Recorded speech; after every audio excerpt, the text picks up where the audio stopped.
Hello दोस्तों, आपको सच्ची हॉरर स्टोरी सुनना पसंद है तो हमारे चैनल को अभी सब्सक्राइब करें। धन्यवाद। चलिए शुरू करते हैं आज की स्टोरी। आज हम आपको सब्सक्राइबर्स द्वारा भेजी गई कुछ सच्ची कहानी बताएंगे। मुझे पता है कि कुछ लोग मेरी यह सच्ची कहानी देखकर मुझे खुदगर्ज या बेवफा औरत समझेंगे, पर मौत से तो सभी को डर लगता है ना। मैंने भी इसीलिए उनसे अलग होने का फैसला किया था। मेरा नाम गुंजन पटेल है। मैं एक स्कूल में पढ़ाती हूँ। वैसे तो मैं एक गुजराती हूँ, पर बचपन से ही फैमिली के साथ बेंगलुरु में रहती हूँ।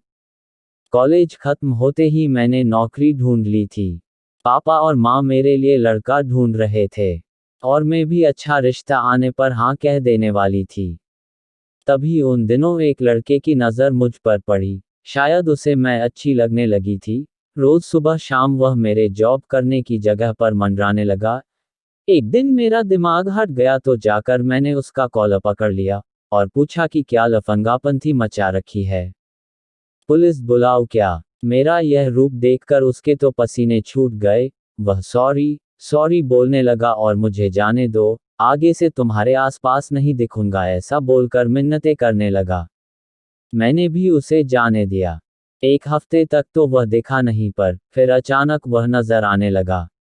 लेकिन अब वह काफी दूर खड़ा रहकर मुझे निहारता रहता और मैं उसकी ओर देखूं तो वह फौरन नजरें घुमा लेता। मुझे लगा कि शायद वह काफी सीधा लड़का था और दिखने में भी ठीक ठाक था।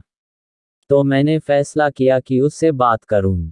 चूंकि मुझे नहीं लगता था कि वह लड़का मुझे प्रपोज करने की हिम्मत कर पाएगा।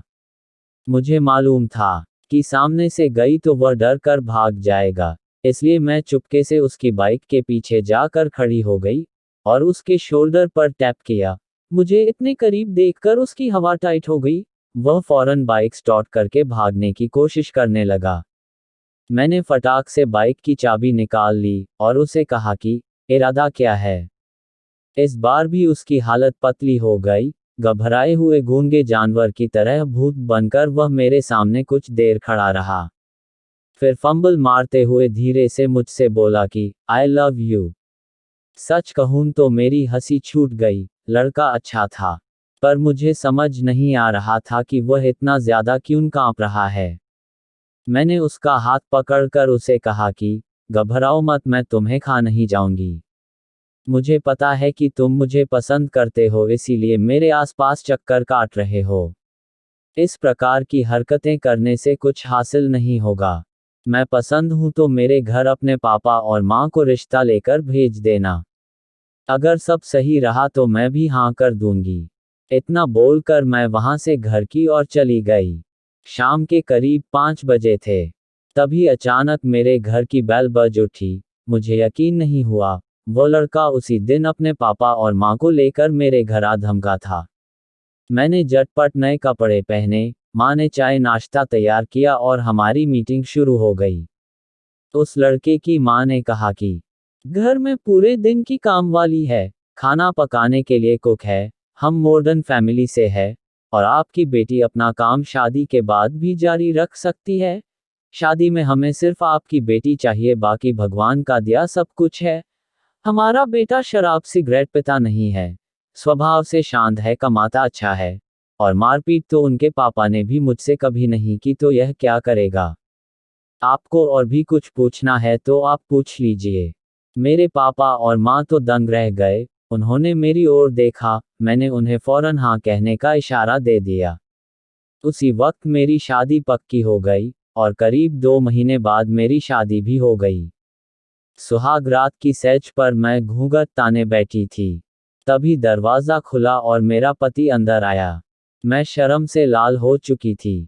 तभी अचानक मेरे पति ने पीछे से मेरे बांधे हुए बाल घूंघट समेत खींचे और घसीटकर मुझे जमीन पर पटक दिया। मैं दर्द से कराह उठी और मेरे रोंगटे खड़े हो गए। मैंने उसे कहा कि यह सब क्या है, ऐसा क्यों कर रहे हो।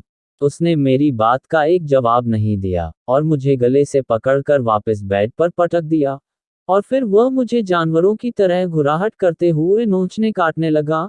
मैंने उसे धक्का देकर अपने से दूर किया और बेड के कोने पर बैठकर मैं रोने लगी। वह अब भी मेरी और अजीब नजरों से देख रहा था और बार बार अपनी जबान लबलबा रहा था, जैसे कि मैं उसके लिए इंसान नहीं, उसके खाने की कोई वस्तु हूं। मैं खौफ में तो थी, पर फिर भी हिम्मत करके मैंने उसे समझाने की कोशिश की, और रोते रोते उसे कहा कि यह तुम्हारा प्यार है, इसीलिए दिन रात मेरे पीछे पड़े थे। जब मैं बोल रही थी तो उसकी नज़र मेरी गर्दन पर थी।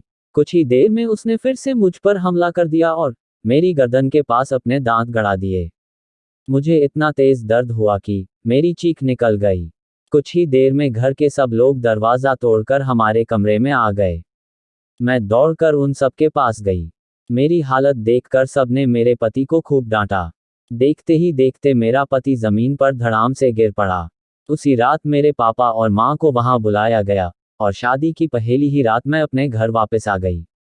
मेरे ससुराल वालों ने मेरे पति पर पिशाच का साया पड़ जाने का हवाला दिया, और उन्होंने कहा कि इसके पहले उसने कभी भी ऐसी हरकत किसी के साथ नहीं की थी।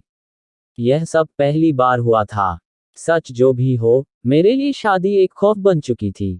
मेरे पापा और माँ ने उन सब से हाथ जोड़कर कहा कि हम पुलिस में नहीं जाना चाहते, आप इज्जत से इन दोनों का तलाक करवा दीजिए। ना चाहते हुए भी उन्हें हमारी बात माननी ही पड़ी। मुझे पता नहीं है कि मेरे पति पर पिशाच का साया है या उन्हें कोई दिमागी बीमारी। उन्हें यह तकलीफ उसी रात हुई थी, या उसके पहले भी वह ऐसा वहशी बर्ताव कर चुके थे। उन लोगों की सच्चाई वह लोग जाने और भगवान जाने।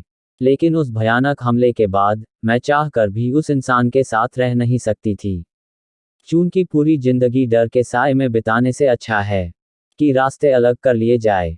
अब शादी के बंधन में दोबारा बंधने को जी नहीं करता है। क्या पता शरीफ और सीधा दिखने वाला जीवन साथी अंदर से दरिंदा या बीमार निकल आए।